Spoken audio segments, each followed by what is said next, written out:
¿Cuántas veces perdonaste para que el otro se sintiera mejor, no para que vos pudieras respirar? ¿Qué pasa cuando perdonar se confunde con volver a poner el cuerpo en el mismo lugar? ¿Y si el perdón más difícil no es el que le debes al otro, sino el que te debes a vos? Hay una palabra que cargamos con demasiado peso, una palabra que aprendimos en la infancia como mandato, que nos repitieron como virtud y que con el tiempo se convirtió en una trampa muy silenciosa. Esa palabra es perdón. No digo que el perdón sea malo, digo que lo que nos enseñaron sobre el perdón muchas veces no tiene nada que ver con nosotros, con lo que necesitamos, con lo que realmente significa soltar algo que pesó. Es que lo que nos enseñaron casi siempre tiene que ver con el otro, con que el otro quede tranquilo, con que el vínculo se restaure, con que la familia respire, con que todo vuelva a tener el aspecto de estar bien.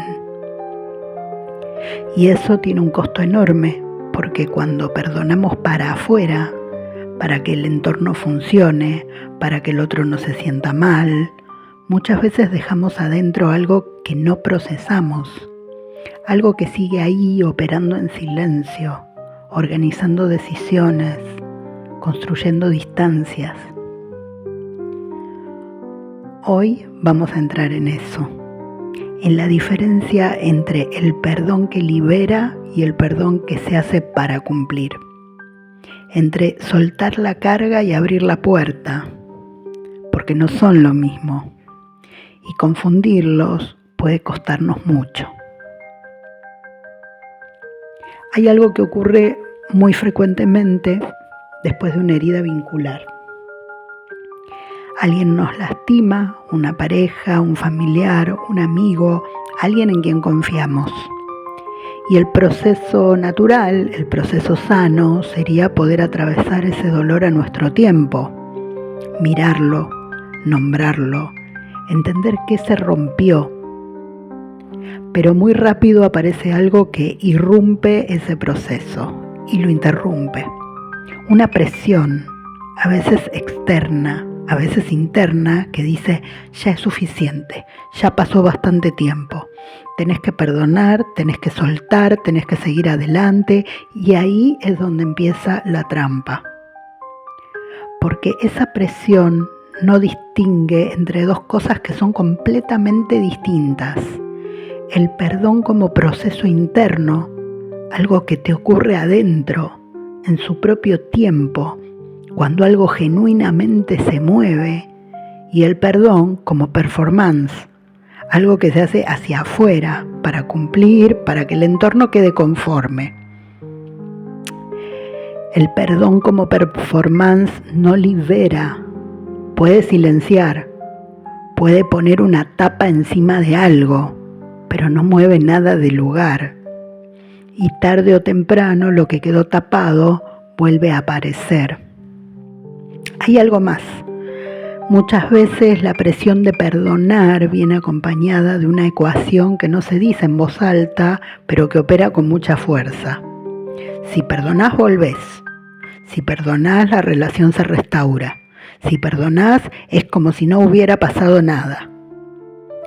Esa ecuación es falsa, y hoy te invito a verla de cerca. ¿Alguna vez perdonaste antes de estar lista o listo porque alguien esperaba que lo hicieras? ¿Porque el silencio se hizo insoportable? ¿O porque parecía lo correcto?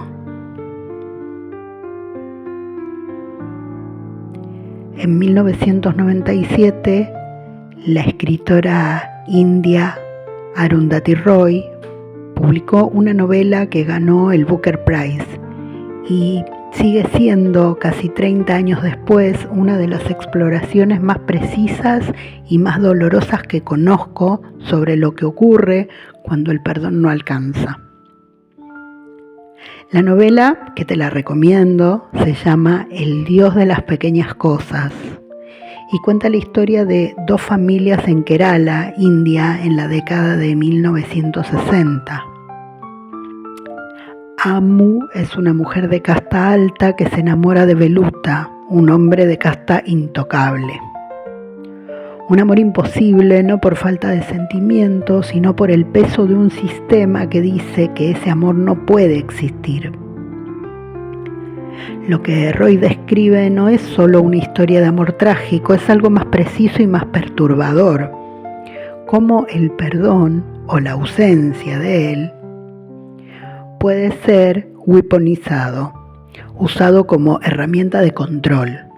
Cómo una familia, una comunidad, un sistema puede decidir qué se perdona y qué no. Y esa decisión no tiene nada que ver con el dolor de las personas involucradas. Amu no recibe perdón, Veluta tampoco.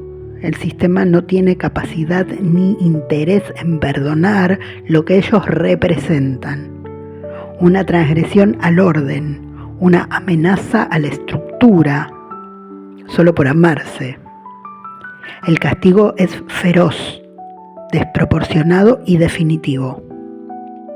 Pero lo que interesa de esta novela para hoy no es el sistema externo, es algo que es más pequeño y más cercano. Roy describe con una precisión que incomoda cómo los personajes cargan con cosas que nunca pudieron nombrar. Amu carga con la culpa de haber amado, con la vergüenza de lo que ese amor le costó a su familia, con la presión de perdonar a quienes la destruyeron para que la familia pudiera seguir funcionando.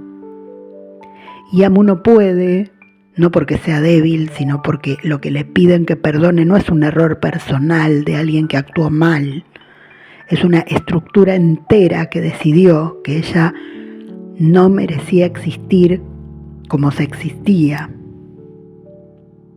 ¿Cómo se perdona eso? ¿Y para qué? ¿Para que el sistema quede tranquilo? Roy no responde esa pregunta directamente. Lo que hace con una delicadeza brutal es mostrar que hay cosas que no se perdonan en el sentido convencional, que hay heridas que no se cierran con un gesto de generosidad hacia el otro, que a veces lo único que se puede hacer es aprender a cargar de otra manera ese peso,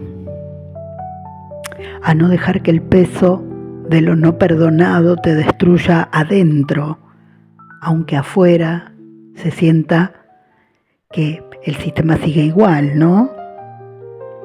Eso no es resignación, eso es una forma muy particular de soberanía. ¿Hay algo que viviste que el entorno te pidió que perdonaras antes de que vos pudieras siquiera entender qué había pasado? Te traigo ahora una imagen que tiene más de 4.000 años y que sigue siendo una de las más precisas que conozco sobre lo que significa atravesar un proceso de pérdida profunda. Inanna es la diosa sumeria del amor, de la guerra, del cielo, una de las figuras más poderosas del panteón mesopotámico. Y un día Inanna decide descender al inframundo, a visitar a Ereshkigal, su hermana, reina del mundo de los muertos. Para descender, Inanna tiene que pasar por 7 puertas y en cada puerta los guardianes le quitan algo: la corona, los collares, el vestido, el cetro, los lazos de los tobillos.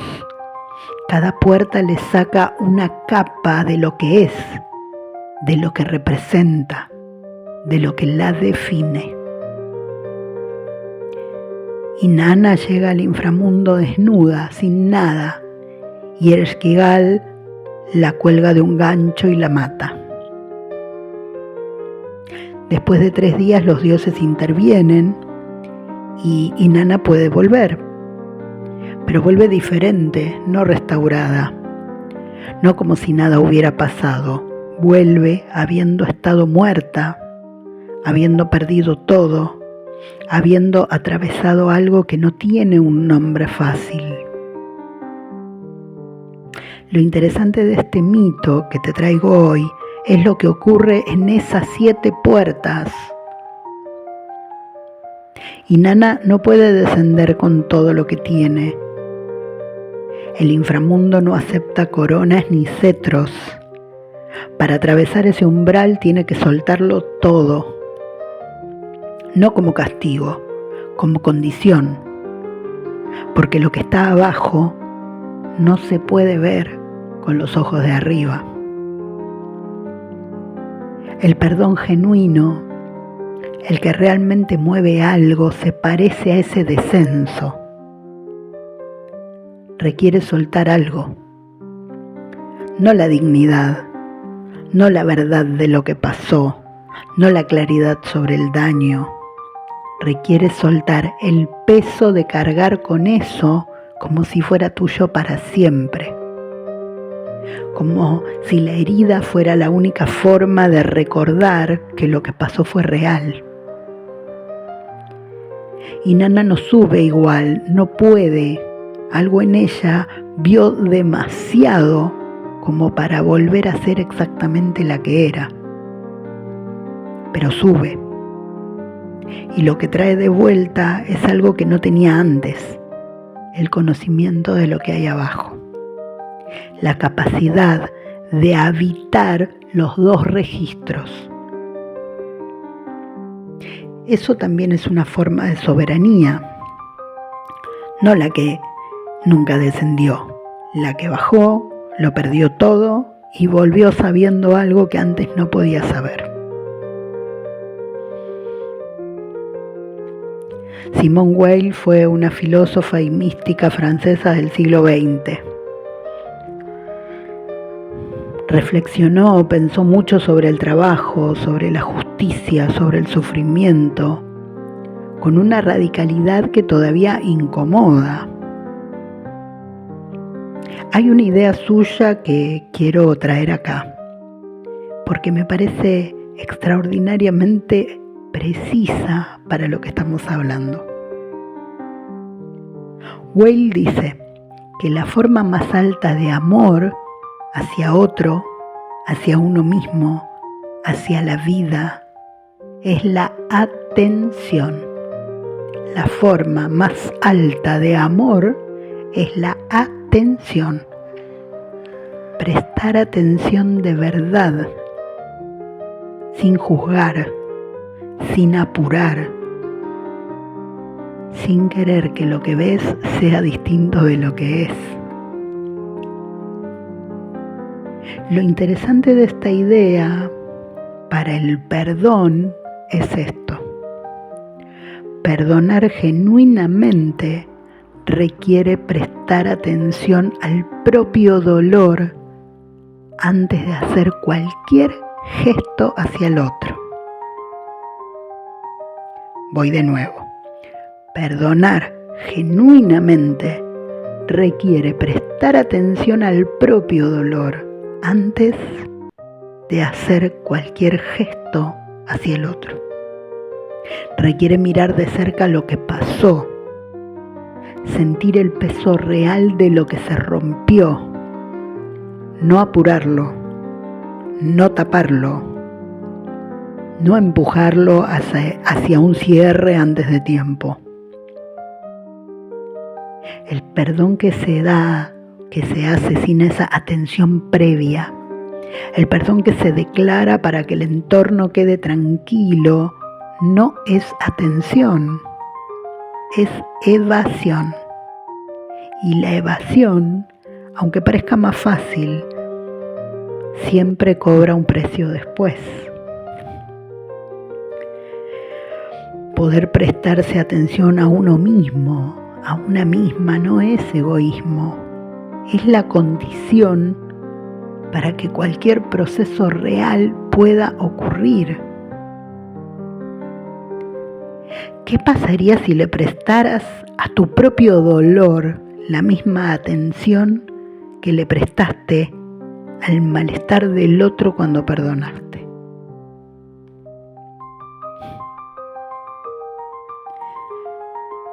Hay una creencia que aparece muy seguido cuando hablamos de perdón, que rara vez se menciona, pero que organiza mucho de lo que hacemos. Tiene que ver con esto. Si no perdono, soy una persona rencorosa. Si no suelto, me estoy haciendo daño a mí misma o a mí mismo. El tiempo ya pasó, lo que sigo sintiendo es un problema mío. Esto no es verdad, pero es muy difícil no creerlo cuando el entorno lo refuerza constantemente. Hay algo que vale la pena separar con mucho cuidado. El rencor, ese estado donde el dolor del otro se convierte en el centro organizador de tu vida, donde todo lo que haces está en función de lo que te hicieron, sí tiene un costo alto. Y no es un estado al que valga la pena aferrarse. Pero el rencor y el proceso de duelo no son lo mismo. Seguir sintiendo algo, dolor, bronca, tristeza, confusión, no es rencor, es proceso. Es lo que ocurre naturalmente cuando algo importante se rompe y el cuerpo y la psiquis necesitan tiempo para integrar lo que pasó. Es que el problema no es sentir, el problema es cuando confundimos sentir con estancarse. Y entonces apuramos el proceso para no parecer o no sentirnos atrapados en algo. Y hay otra creencia, la idea de que perdonar significa que lo que pasó no fue tan grave. O sea, que si realmente fue grave no podrías perdonar. O a la inversa, que si perdonás estás diciendo que estuvo bien o que no estuvo tan mal. Eso tampoco es así. El perdón no es una declaración sobre lo que el otro hizo. No absuelve, no borra, no rehabilita. El perdón es una decisión sobre dónde vas a vivir vos de ahora en adelante. Si vas a seguir organizando tu presente alrededor de esa herida o vas a elegir otra cosa. Perdonar no dice nada sobre el otro. Perdonar dice algo sobre vos. Perdonar dice algo sobre lo que elegís cargar y lo que decidís soltar.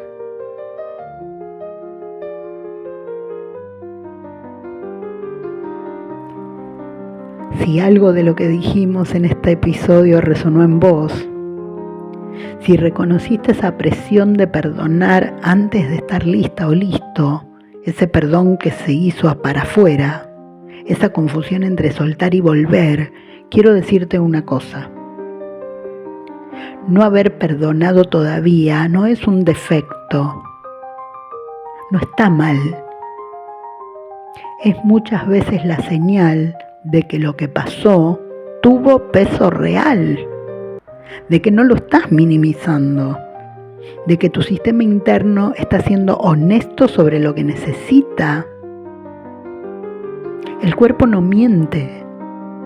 Si algo sigue doliendo es porque algo todavía no encontró su lugar, no porque seas débil, no porque estés haciendo algo mal, porque el proceso tiene sus tiempos y esos tiempos no siempre coinciden con lo que el entorno necesita.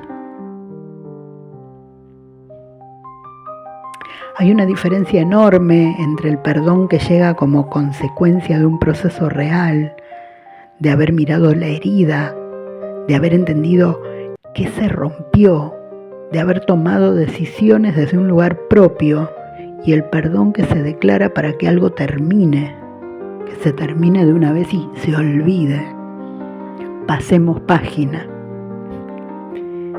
El primer perdón, el que llega como consecuencia de un proceso real, de haberse enfrentado a ese dolor, de haber entendido que se rompió y tomar decisiones desde el lugar propio, libera.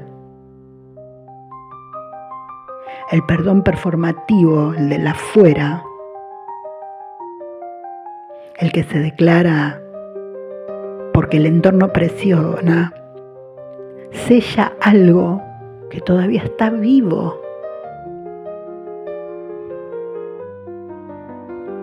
Vos sabés cuál es cuál,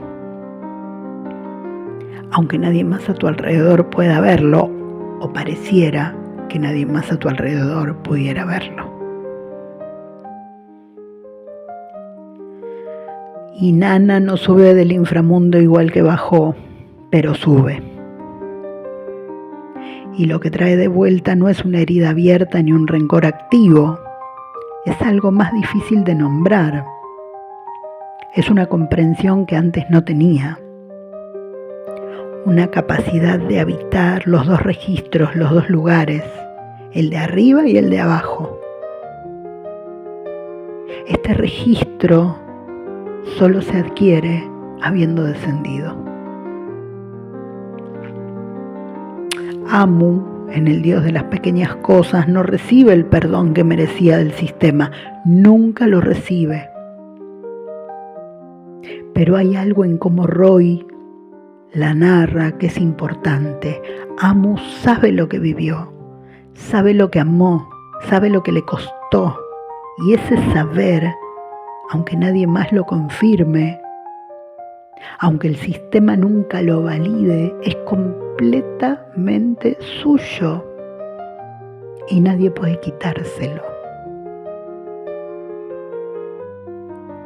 Hay una forma de perdonar que no requiere que el otro lo merezca todavía, que no requiere que el vínculo se restaure, que no requiere que nadie más entienda lo que está pasando dentro tuyo. Es el perdón que se hace hacia adentro. Es ese perdón que dice, lo que pasó fue real, el daño fue real, y yo elijo no dejar que eso siga siendo el centro de mi historia. No porque no importa, sino porque yo importo más que seguir organizada alrededor de algo que ya no puedo cambiar. Ese dolor no me define. Yo decido y elijo que ese dolor no me defina. Eso no se declara en un momento, no es una decisión que se toma una vez y ya. Es parte de un proceso, a veces largo, a veces con retrocesos, a veces con días en que el peso vuelve y parece igual que siempre. Pero ¿sabes qué? Hay una diferencia entre el peso que cargas mientras procesás y el peso que cargas porque crees que es lo que te corresponde hacer. Esa diferencia es donde empieza a haber movimiento. Es que si perdonar no significara volver, ni olvidar, ni decir que estuvo bien o que no fue para tanto, si perdonar significara únicamente que te liberás del peso de cargarlo vos, ¿qué cambiaría en tu relación con eso que todavía te duele?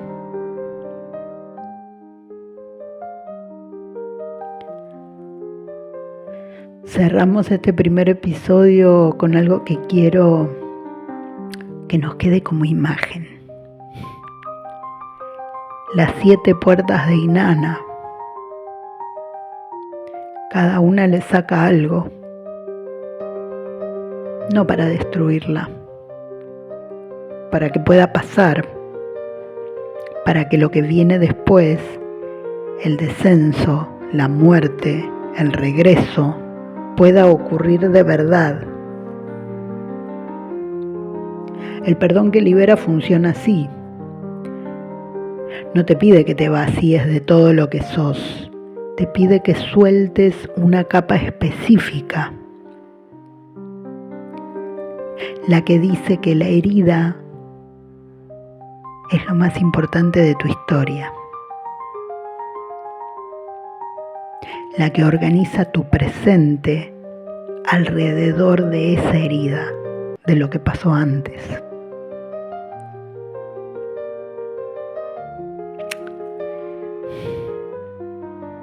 El perdón que libera no te pide que abras la puerta, te pide que te quedes con la llave.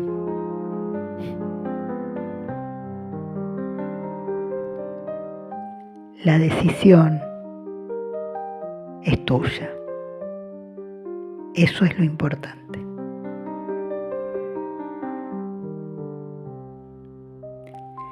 En el próximo episodio vamos a entrar en algo que rodea siempre al perdón y que muchas veces lo hace un imposible: la presión del entorno. La familia que dice ya es hora de que perdones, los amigos que no entienden por qué seguís ahí sin perdonar o en el dolor, cómo no lo superaste todavía, ese mundo que tiene mucha urgencia de que ya estés bien.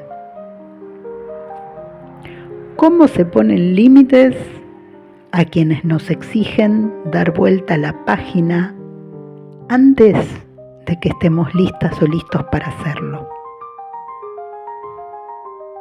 ¿Cómo se protege el propio proceso cuando el entorno no puede sostenerlo? Eso es lo que vamos a explorar. ¿Cuántas veces perdonaste para que el otro se sintiera mejor? No para que vos pudieras respirar. Esa es la pregunta que nos llevamos hoy. Pensando que, como dijimos antes, el perdón que libera no te pide que te vacíes de todo lo que sos. Te pide que te quedes con la llave. Vos sos quien decide abrir la puerta.